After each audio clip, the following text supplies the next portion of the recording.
Milo TV. Bada bim, bada bam, bada bam. Yeah. Bada zoom, zoom, zoom. Milo TV, bada boom, bada bam, bada zoom. Yeah. Milo TV, bada bim, bada boom, bada bam. Yeah. Don't forget to subscribe, leave a comment in the comment section, click that notification bell, and guys, Milo TV is where it's at, so don't forget. Milo TV, barabim, barabum, barabim. Yeah. Milo TV, by the bim, by the boom, by the bam. Yeah. Yeah. It's here too. Okay. Milo TV, by the bim, by the bim, by the bam. Yeah.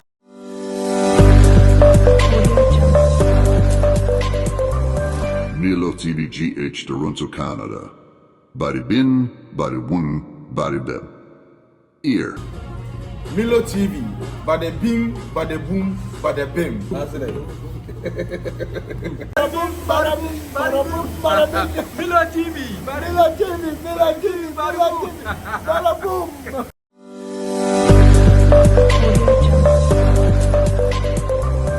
Milo TV GH Toronto, Canada. Body bin, body boom, body bam. Ear. Alright, for a movie biachi emwaha emwajo eba Milo TV kasafidi so depending upon time wa wo share my YouTube channel meeting the Koyeteria MC Milo Canada based Ghanaian journalist I'm a YouTuber and I bedin komo keto bi obusia da sorry ya enkra yenya anantetia enenam from officially HSA Canada ban ya go straight to Ottawa ye Canada yen capital omochese omode tabo see the tabua ko to app your friend TikTok so hey I didn't hu we breaking news fresh and brand new but then mamin kanfo bia ana company a sikamane di free amanone ekoma yebusuafo ewo Ghana sikamane no ba ko pe de yagie tum this stamp siso wo bie di ho adanse no top connect de percentage wise be pia wosoro na yanom die yo sande awie no na afiechi abofo no the way the best the top connect de bra mo nhye no so pick your phone na bo app no na download na beboa pa amayi akoyi Milo TV Toronto, Canada. Subscribe it we are no like no comment no wa she be mami mo ma hefo na baso yi pa mami mo ma baso meba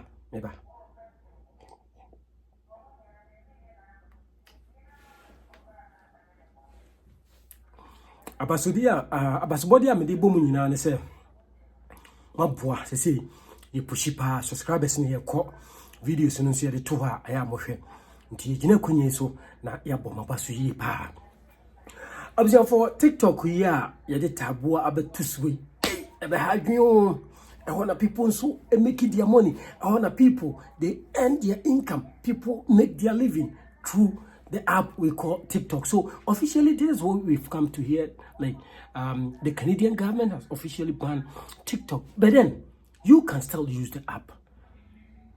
So for the details, let's go straight to CBC for the details of this news. To go, it's been ordered to shut down its business operations in Canada.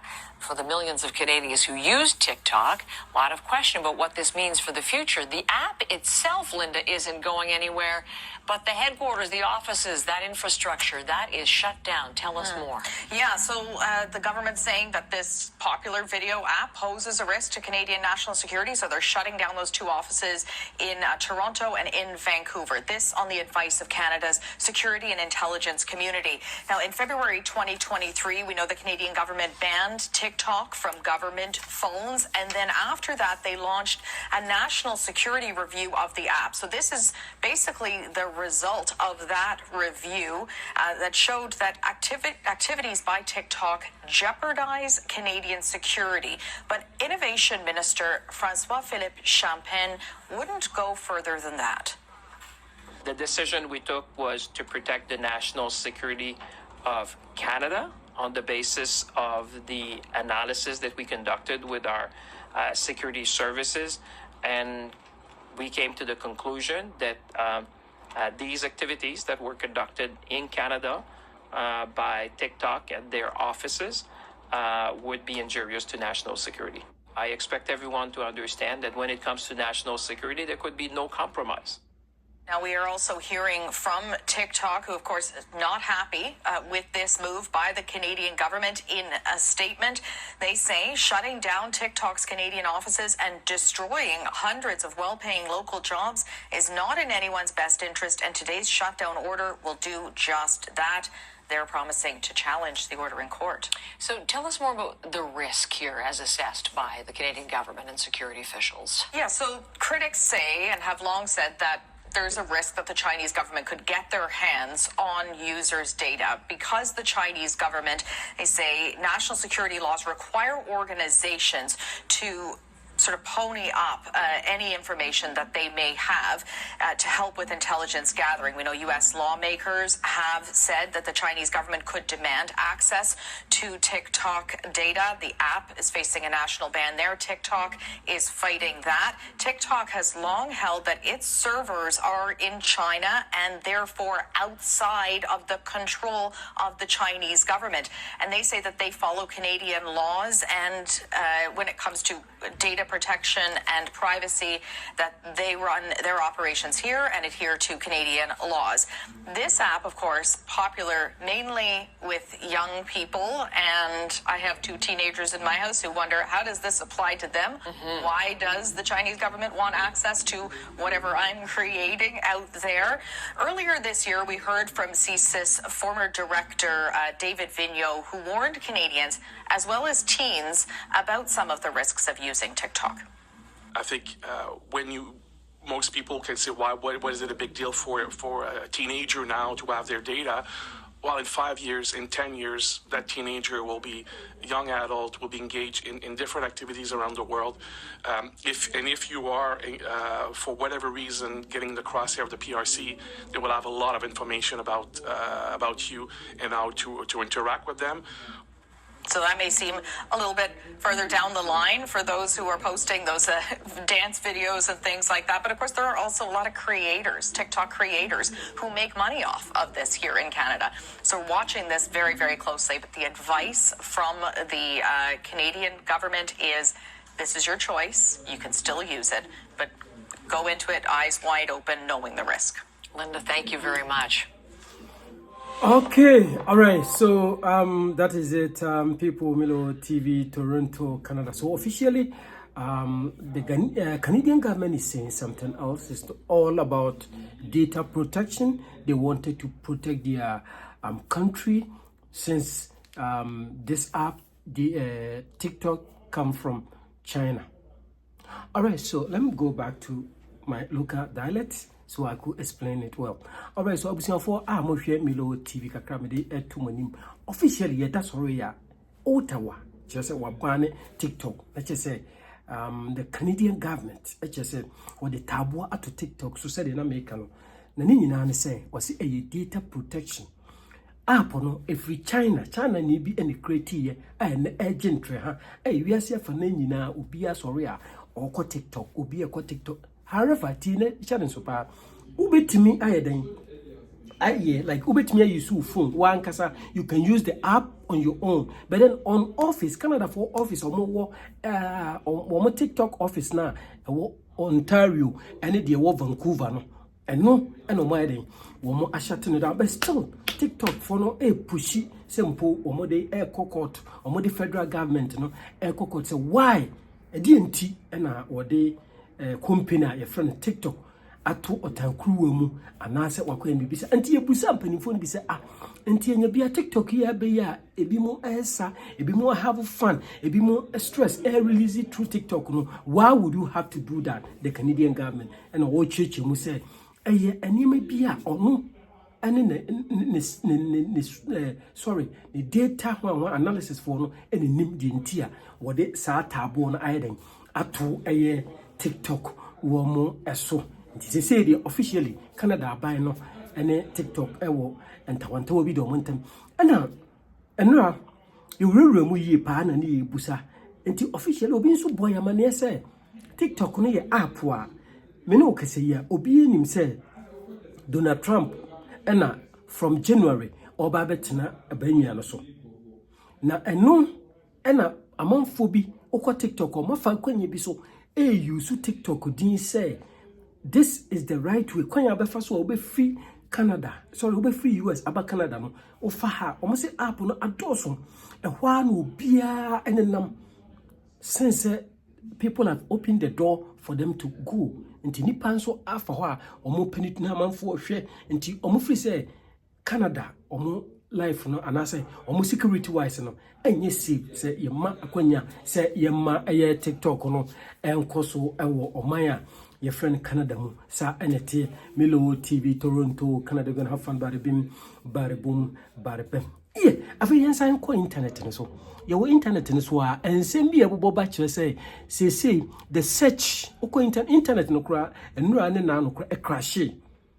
Oh yes, a crash since Donald Trump abetena banyu no so a crash ni nyina say the search from how to migrate from US to Canada no I am more ubia especially the illegal immigrants yakase obi illegal immigrant obi a oye out of status a woti oman bi mu okay omo nin krata a omo ewo oman a ye frɛ no America no since Donald Trump ebetena so no omo nyina enso no edegem obi a kire say onye safe enti obi a search the best way a obetumi afri oman afri no ye frɛ no USA na warashi aba Canada. Now, couple of years, about 2-3 years ago, Justin Pierre Trudeau ebie to mu say obi ni krata obetimi adan amagreti aba so obeka ya Milo TV be hie mu kena ye be bodo room tontun sansan e wo kasafidi so e ma dodo na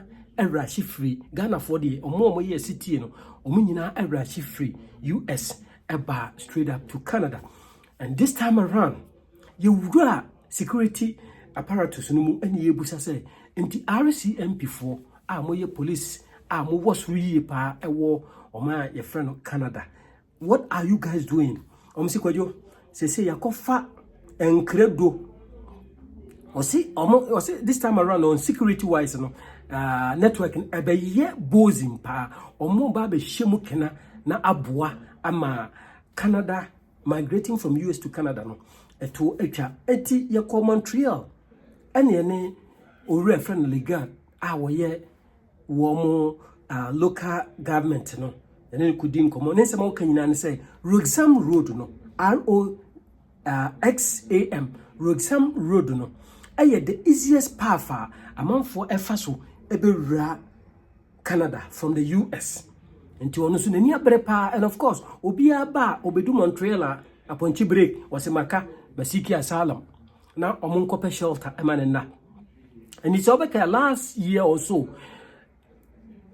the local government and to the federal government and say on pesika doso probi na won fama wo mo said the be ne beboa ama various shelters no etimi ayakrabe. And of course Justin Pierre Trudeau na so mre into watabiri sika doso probi akoma Montreal won premier no ema ono so eji Pierre Legault oji ye no wan fanshi no kotokum ono so ede ye infrastructure what the boy ama wo mo shelter no ene ayakrabehwe dodo na epu ekoho no.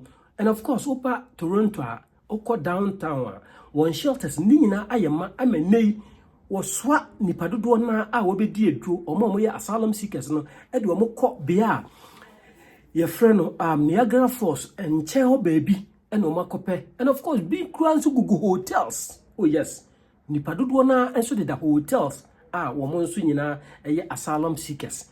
Enti kakra free Montreal wo mo nso akachi eba no omo chese Trudeau hwe no wonhye mu kena na security no emunye tight pa na this time around no omo komu ebu so omo komu bu omo ni facility bia omo de accept simple omo eje asylum seekers ama omo ababet no. But then officially Trudeau obe resume office January 2025 ometna abanya no so Joe Biden Uncle Joe one da so eti akunya no so nti ye de to yahwefo ene etifo nyina nim se ye nuanam Ghana fo a omo United States of America mo mamani ena ho mo toto mo niema monye word na montimi emfa yi entui as far as Enkratasem is concerned in America.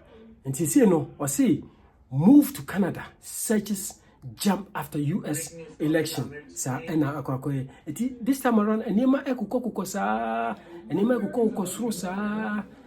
Why am I saying this? Because ubia person we dey ubuni ketim esan eba na obabeto na braboso ewo my friend Canada. Nti dodo na nso kabrofi or say Canada prepare for potential surge of migrants after Trump. When say Trump obebe nyina no okekasa ansem no me the video ne be hye ho no okekasa ansem ne se so oba betena ba nwua no so a ade obeye pa ne say illegal immigrants awo oman a ye frɛ no America mu no obe yi omu nyina afiri ho no obe yi obi afiri oman no mu sanse kamia koye se omoba ombeye nima bia ensenye den emfata enu nti na ode sa post ni na sa video no aba abontena obisa for me din the projective MC Milo Canada based Ghanaian journalist I'm saying a YouTuber o bibia pese oni e share so a obetimi ene ya share but ba cho o ye Ghana ni na o America this is the time I also wutu anamo say o pe wo krata wura system no mu enye se bedum baabi no wanye careful anema beden abeji ensemu ama na afi enema akwakoye pisi basa midin di kojete make kamfo jumaku a ye from top connect on na eboa sikamane a ye di free amano na ekofie ne de ye di stamp so official de eje tumu de enkoye se afie chi a ewa abofunu no the best out of the lot no e top connect top ne connect na no na beboa ama osika wo di kofie ha rate no e was so yi papa top connect na making na ye de ne so scratches bi ani obu ha o mane a osi o edu UK no sika na aka ejina afi na omo ye hwan obu o so edu Belgium sika na asensen wiem se no top connect is not like that nti top connect de e beka se kamfo na kamfo ma odamfo tell a friend to tell a friend okay na emwa ema ye ni adanse efia ade enye papa bia no ye ne hu adanse e wa nti ye di hu adanse a ye di stamp boss official de na say top connect de sikamane no eno eye ba mu de sara eye the best out of the lot me no see here for Milo TV bare bim bare boom bare bem yeah TV Toronto Canada. Subscribe if today is your first time, like my videos, comment and then share. Bare bim bare boom bare bem.